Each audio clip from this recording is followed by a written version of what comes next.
About retirement, something we should all be thinking about.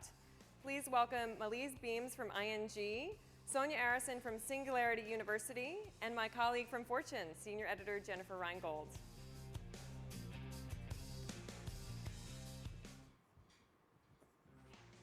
Good morning.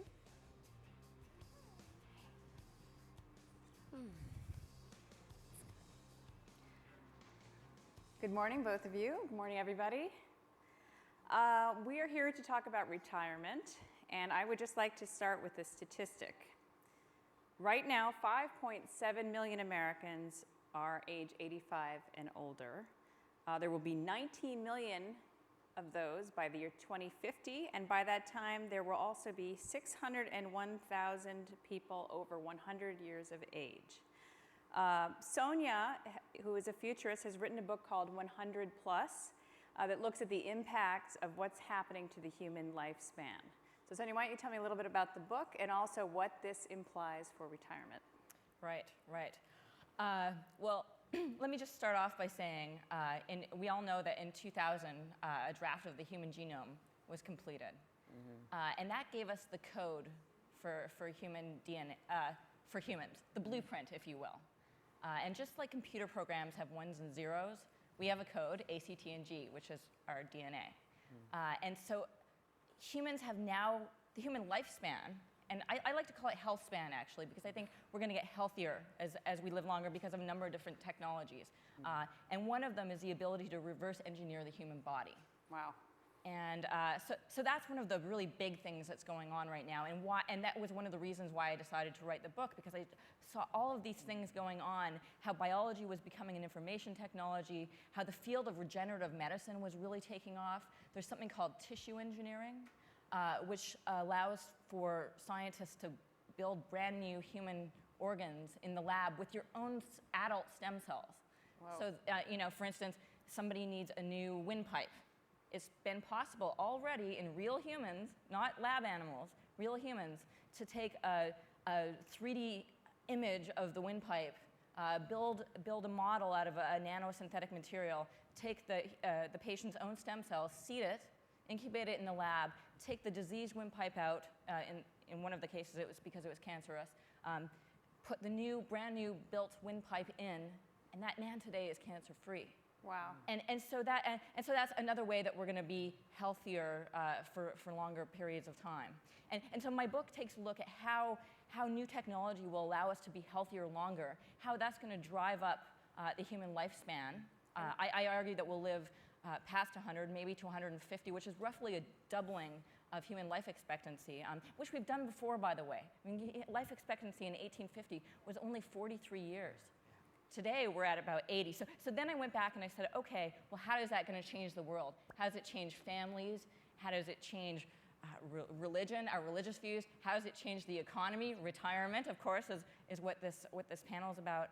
And so that's what the rest of the book is about. So what you're saying is that people will be living to 150 years old in the near future? Yes, longer and healthier. Okay, so if you are longer and healthier, let me bring Maliz in here. What does this mean for a retirement portfolio? As I recall, when I started investing, I was told to think about starting to pull things out when I was in my 60s or early 70s. That sounds like a point at which I'm going to get a new career instead of retiring. So what does this mean? I was thinking 125, I better start exercising. Anyway, well, the future is here. The future is now. Right now, Social Security, as you had mentioned, was originally designed for a life expectancy of 63 years old. Today, a 65-year-old couple. That's a teenager. Yeah, it's a teenager. 65-year-old couple now has a 50% chance of living till 90. And that's today. 65. And, either one of them have a chance, a 20% chance of living till 95. So many of the aspects of your book is here today, and we are dealing with this in terms of retirement. And I'm glad we have such a positive note here in terms of health and rejuvenation. But it has caused a major issue in terms of retirement. And there's no question right now that America is now coming into a new era in terms of redefining retirement along these lines and redefining what exactly financial security means, personal financial security means in retirement. And there's a number of trends. Not only are people living longer and more active, but the healthcare costs are rising. The looming baby boomer that you had mentioned, retirement that is now upon us, really has come to put into question Social Security and its viability moving forward. That was one mainstay that people said, I can count on Social Security during retirement. That's no longer viable, and most Americans have realized that. The other kind of viable anchor that people had used historically, our mothers and our fathers, was, but I have a pension system. But in the public pension systems and those public workers, they're coming under intense pressure, as we all know, and the private sector pension fund systems are all but disappeared. So then there's one last thing. People said, well, I have my home. And I have real estate. And over the last 4 years, I think we all got an education in terms of how tenuous that is in terms of a reliable savings vehicle into retirement. So we're at a point where we do need optimism in terms of the health and the longevity and what that will bring. But Americans right now have the lowest confidence about retirement in the history of financial services, lower than it was in the Great Depression. And more Americans today are living past that age of 64, or actually working past the age of 64 and 65, and plan to work throughout retirement. So some people call it the new retirement, some people call it... That doesn't sound like the retirement. Some people, actually the younger generations, the 20 and 30-year-olds, say retirement really isn't the right definition of what people Okay, so now I'm starting to get a little depressed. So I'm going back to you. Well, this is great. I'm going to live to be 150 years old, but I'm not going to have any money to pay for anything that I want to do. Right. Is there something that we, wherever we are in our lives, should be doing right now to take more control of our retirement? I mean, you're telling me that none of the things that we could depend on before are really available to us. So what do you counsel your clients to do now? Well, there's absolutely things that you can do. That's the good news. The first, as I was mentioning, retirement, I think the first thing is to get your arms around the universal truth that your retirement is your responsibility. It's not the government's responsibility. It's not employers' responsibility. It's now on your shoulders. And I think that's a really important mindset to get in. And then when you understand that, the second point is there's no one, silver bullet. There's not one stop that fits all.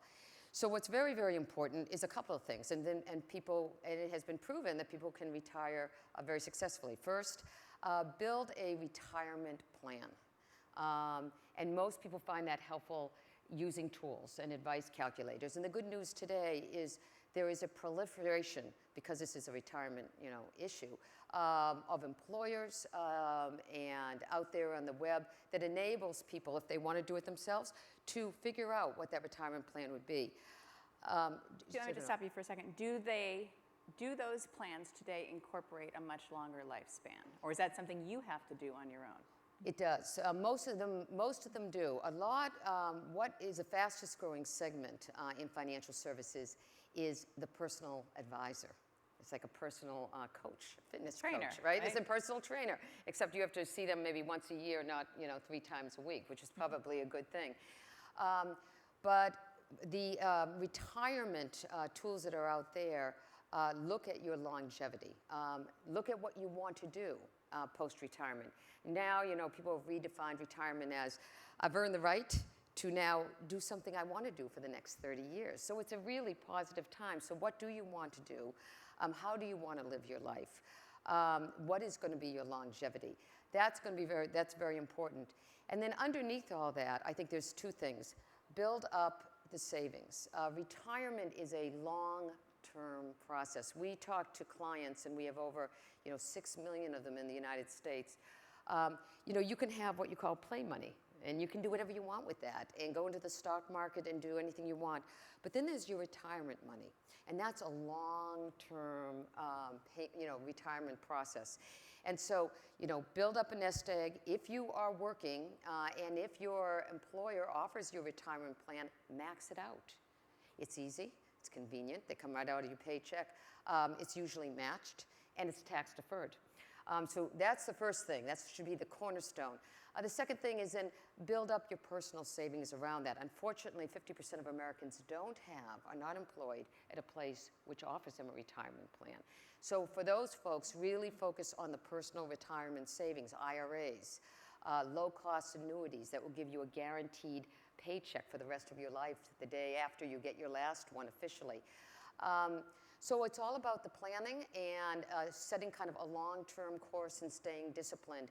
But we have seen, even in the last 3 years, individuals, Americans who have actually done this and have fared very, very well over the last 3 to 4 years. Even in the last 3 to 4 years? Even the last 3 to 4 years. I mean, I would think that there's almost no asset class that you could feel confident in, given the volatility that we've been through. Yes. This is true no matter how long you live. Right? It is true, except again, when you think about retirement being long-term and you look even 3 years ago, the first 2 quarters, take the first 2 quarters, people who stayed the course actually saw their balances recover from the all-time low. Now, this quarter, it's back down again. But remember, this is more than a 5-month exercise. It's more than a 6-month exercise. This is actually, for many people, 10 to 15 years. Longer. Or longer. The final thing about longevity, and this is a very important, and 90% of the Americans are concerned about this, is how do I build a retirement income stream from my savings? I have 5 buckets of savings. How do I arrange those so the day I get my last paycheck, I always have paychecks for the next 30 years? That's called retirement income planning. It's become critically important, particularly for the baby boomers that are retiring and for people that are moving into retirement. Great. Sonia, I want to bring you back in here. Is there such thing, if we are thinking about this almost impossible lifespan, as more than one retirement? I mean, might you actually save for your first retirement, then return and do something different, something you love perhaps? Yes, absolutely. And in fact, I make that argument in my book in the economics chapter that retirement will probably come to be redefined. Instead of being this big chunk of time at the end of your life, which is how we think of it now, to being maybe spaces during your life, maybe you take some time off to go back and retrain for a new career. That might be redefined as retirement, and you've got to save for that, and you've got to plan for that. The other thing about longer lives is that it should kick off an impulse in all of us when we know that we can live that much longer to plan more for the longer term than we do now. Right. And hopefully, companies like yours will jump on that and really help you have people. the opportunity of the same client 2 or 3 different times, Exactly. right? Well, that's exactly, we live That's on a with business them. opportunity. But, to your point, people are, if you look at Americans today, over 40% of them are saying, I am not going to retire. I'm going on. I mean, because I cannot retire, or because I don't want to? Because they cannot. But the fact of the matter is, this retirement happening at the end of my life is no longer in existence. And it's kind of, this is my career, and then I'm going to go on to my second career, and then I'm going on to my third career. So it's actually, again, the future is now. It's actually a lot what you wrote in your book is actually happening with Americans right now. And what does this mean from a corporate standpoint? Companies like yours, I believe you mentioned earlier the word longevity risk. So this is basically the idea that your clients are not dying on schedule. Right. What are companies doing about this? And is it actually a threat for the financial health of the retirement planning companies themselves? No, actually, I think longevity risk is a term that's used very often in financial services, and it's talking about as you prepare for retirement and you prepare people for retirement, how long after they stop working, will they need to be funded to have to be able to retire with the dignity that Americans should and are entitled to retire to. So there has been a tremendous amount of research and work being done. The ING Research Institute that focuses on this has done a tremendous amount of work in terms of these longevity risks and making sure that as Americans come and say, what should I do and how do I plan and how do I ensure my family and I are taken care of, that those factors are included as we counsel them and as we give them tools to actually educate themselves around how do they secure a personal security. But are you as a corporation changing the assumptions that are being made? Oh, absolutely. Oh, absolutely. And quite frankly, the one thing that wasn't surprising was the baby boomer generation. This has actually been forecasted for about 60 years. So we had a lot of lead time to do this. So we have, over the last 10 years, been looking at the actuarial charts and the longevity risk and looking at how do we pull together investments and a myriad of investments to get people to and through retirement. Right. Finally, maybe we could talk a little bit about policy. Sonia, I'm curious what you think, if there is some sort of appropriate government policies or programs, ways we should be thinking about this as a community and as a country. Right, that's a big question. I think one thing that government will have to focus on is how to help retrain people, whether that's through incentives to allow companies to do that, or government training programs. I mean, all of that's up for debate, but clearly when people will be living longer and having multiple careers, they'll need help transitioning from one career to the next. So I think that's going to be an issue. Mm-hmm. And what about the political will to do any of this stuff right now? I mean, the sensation that we have right now is, even if you did have a normal lifespan, that funding it is already a huge, huge challenge. Right. So is there something that government should be doing, or is it really just the corporate responsibility? Well, I think government is looking at, as I mentioned earlier, it is kind of a sad picture that 1 out of 2 Americans who are working do not have access to a retirement plan platform. And this happens a lot to women, mainly because some of them are actually working part-time. Yep. But a lot of the small businesses can't afford the complexity of that. So the government policies are now moving toward focusing on providing that kind of retirement platform to a broader group of working Americans. That's number one. Number two, in terms of the employees, there is more of an there's more of an emphasis on employees right now to prepare employees for retirement. So there's mechanisms like default options where employees automatically get defaulted into their retirement plan, into safe vehicles that have been approved by the Department of Labor, and that enable that the folks that actually put it off don't put it off and start very early. So I think a lot of both government policy work, industry leadership is all working toward providing a broader capability to take many Americans into the retirement that they deserve. I hope you're right. I do think we have one question from the virtual audience. Yes, hi. This is for the panel. The question is, there are financial advisors who are licensed and paid to give advice, and there are financial advisors who work in a company that offer advice at no charge to employees. Which is better, and which do you recommend? Okay. It's a good question. I would say in the absence of none, you should go to both of those. But I think one of the things is to, as I mentioned before, financial advisor is very important. The ING Research Institute actually just came out with some findings that indicated those people that went with financial planners actually saved 3 times more than they did without. And actually had much more comfort and emotional comfort around their retirement and being able to secure the retirement that they desire. So it's very, very important. The employers are now do a very good job at screening the individuals that come in and offer advice at the workplace. So I would definitely move and take that up. Under the medical guise, a second, medical opinion is always a good thing. I think the same thing holds true for your financial health. So if you have a trusted individual that is not at the workplace, that has a very good reputation, I would actually consult both of them and get that type of guidance. There's never too much guidance. Great. Okay, we're going to leave it at that. Maliz and Sonia, thank you very, very much, and we will see you in 100 years. Okay, thanks. Sounds great. Okay, thanks. Bye-bye.